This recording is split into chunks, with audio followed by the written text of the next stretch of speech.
Hi viewers, welcome to AS Media.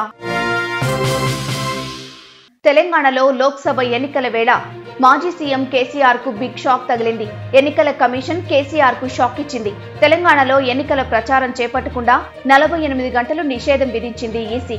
Sircilla ఎన్నికల ప్రచారంలో కాంగ్రెస్ పై అవమానకరంగా అభ్యంతరకరమైన పదజాలాన్ని ఉపయోగించినందుకు ఎన్నికల కమిషన్ ఈ మేరకు కేసీఆర్ ప్రచారంపై వేటు వేసింది.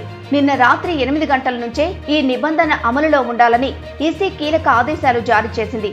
బీఆర్ఎస్ పార్టీ అధినేత కేసీఆర్ సిరిసిల్ల ప్రచారంలో చవటలు, దద్దమ్మలు, నిరోధులు అమ్ముకోండి అంటూ వ్యాఖ్యలు చేశారని, అవి ఎన్నికల సంఘం కోడ్ ఉల్లంఘన కిందకు వస్తాయని కాంగ్రెస్ ఉపాధ్యక్షుడు నిరంజన్ చేసిన ఫిర్యాదుపై ఈసీ ఈ చర్యలు తీసుకుంది. దీంతో మే 1 రాత్రి 8 గంటల నుంచి 48 గంటల పాటు ప్రచారం నిర్వహించకూడదని కీలక ఆదేశాలు జారీ చేసింది.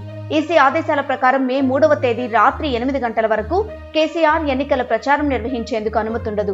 మరి దీనిపై గులాబీ బాస్ ఏ విధంగా స్పందిస్తారో చూడాలి. ఇలాంటి మరిన్ని ఇంట్రెస్టింగ్ వీడియోల కోసం ప్లీజ్ సబ్స్క్రైబ్ AS Media.